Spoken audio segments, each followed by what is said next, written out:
So this is quite interesting because it's it's a denunciation really, and going through that Brexit has effectively shown that the Conservative Party is no longer conservative.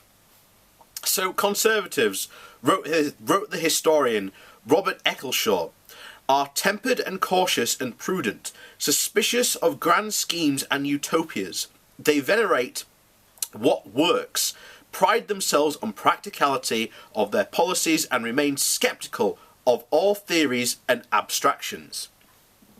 Okay?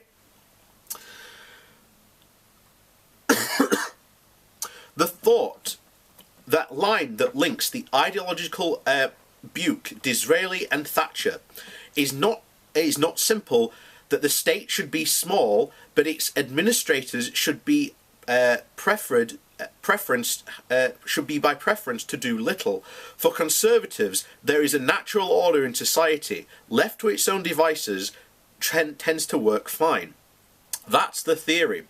So I wonder what political historians will make of Theresa May. The Prime Minister is, as I write, issuing instructions to deploy what's left of the army onto the streets come March to clear special lanes for motorcycle couriers who will zip around Britain with what's left of our food and medical supplies. Having designated an Armageddon project to scare Parliament into backing her atrocious Brexit deal, she is now preparing to actually trigger a no deal. That is, it's not really to you now. The moment the government tells you not to book a summer holiday, voiding your insurance if you do so, and obliterating hundreds of small travel firms, it will then become real. British conservatism, in short, has become imprudent and impractical in pursuit of a grand scheme. It is preparing to plunge the economy into chaos and destroy itself as a pretty... oh dear. Destroy itself as a party.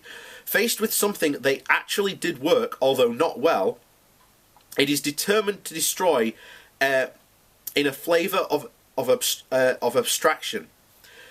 This points the question. Conservative thought is not well equipped to answer. Why? Conservative political philosophers tend to root justifications to their ideology in human nature, national characteristics, alignment to venerable institutions, or even in evolutionary neuroscience. Why then consider class? They tend to assume that income inequality is both inevitable and, within limits, just because that class categories and class dynamics are not a fit subject for discourse. But understand that the glorious fiasco May has unleashed, we must begin with class. The Conservative Party is supposed to be the primary tool for Britain's business class to govern in conditions of democracy. That's the real thought line, though. What explains Toryism's dominance after 1832 and its suppleness during the 20th century? Its task in the 19th century was to strip away obstacles to what Peel called the real economy, and steering the middle class away from radical democracy.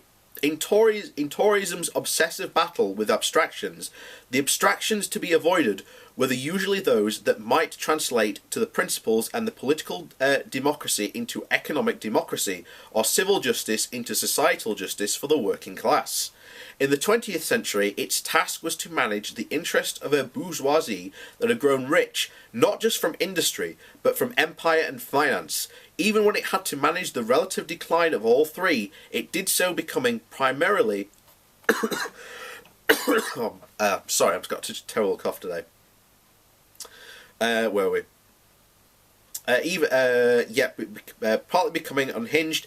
So even though Macmillan and Thatcher stood at polar opposites of post-war conservatism, you can still recognise what Michael Oakeshott called the conservative disposition, running through their thinking and, like words, through a stick of rock.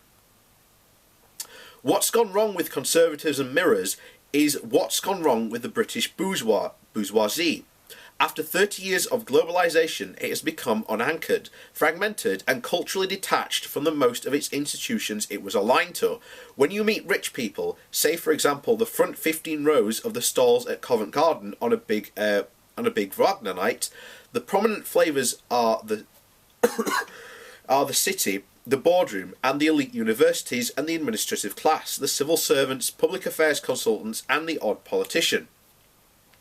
In these inebriated tribes of finance, entrepreneurship and public administration, actually consulted a bourgeois, are actually consulted to be a bourgeoisie. Conservatism would be all right, but there are really two cities of London. The city of light blue tie, erect bearing, which regards Mohammed bin Salman as a rotter, and the city of the dweeby technocrats who manage the money and of the crooks and dictators with obscene enthusiasm. These factions, the hedge funder, the property speculator, the best-selling irrationalist, and the outsourcing civil servant, have constituted themselves into a kind of alt bourgeoisie. This is no use for the conservative disposition. Instead, the consulting of the top layer of the British hierarchy, the alt bourgeois, have formed themselves into the local brand of a global one and turned London into the venue for all the dodgy money and the practices it need to run their alt capitalism, based on financial speculation and rent seeking. What do they say? Politics is shit. No party represents me. The economy is stagnant and the political indecisions of the country command no respect. Jeremy Corbyn and Vince Cable leave them cold. They tend to like Nicola Sturgeon, but they don't live in Scotland, and that does not solve their problem.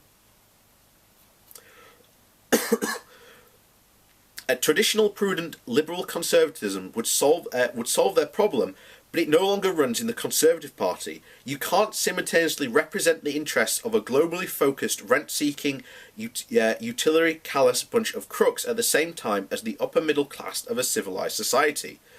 Brexit was always the project of the alt bourgeois, not in their desire to align with Trump's poll in a multi-popular world, or in the fantasy of reconstructing a white English-speaking trading empire.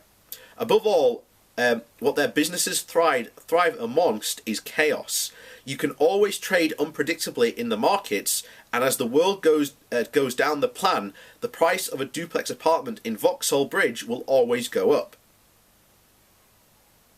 And as the negotiations have faltered, the possibility of a collapse scenario comes into view. Brexit has become precisely the kind of abstractionism and utopia that conservatism is supposed to eschew. The mindset of the European Research Group and the ex-UKIP members pouring into local conservative associations starkly resembles the Jacobinism that Buke described in 1790. Meanwhile, those who still believe in the conservatism as a form of moderation, Amber Rudd, David Girk, Oliver Lent, do not know what to do. Rudd keeps making pronouncements out of the Book of Good Ideas, and an indecisive vote, a second referendum, maybe a Prime Minister called Amber Rudd, but she cannot act on them because the Conservative Party is no longer really conservative. The tragedy is that these factional divisions are at the top reflect the real ideological and demographical fractures across British society. The xenophobia, the hubris of the Tory right MPs is accurately moderate compared to the rhetoric you hear in Wetherspoons. We're a great country, screw Europe, let's go it alone, sod the migrants, I'd rather have them gone from the country, even if the economy does collapse. But we're British, we'll get by. When conservatism was aligned to a stable system, such a barstool irrationalism didn't matter. Your mobility for expeditionary welfare you ignored. You ignored it while organising a 21-gun salute for the Saudi monarchy. Now, the xenophobic tail is wagging the dog. Calling the shots are the kind of people who used to be shunned by real conservatives. The offshore investor with a penchant for all things Russian. These these think tanks flush with money from America, billionaires who want to smash the state. Edmund Burke once wrote, "What is the use of discussing man's abstract right to food or medicine? The question is upon the method of procuring and administrating them." Early next year, for the sake of abstraction, procuring food and medicine will become an all too concrete problem for May's regime of crisis. For this reason, I urge real conservatives in the Conservative Party to use the Christmas break wisely and get a grip. But this is what we've talked about before, about the massive divisions in the Conservative Party.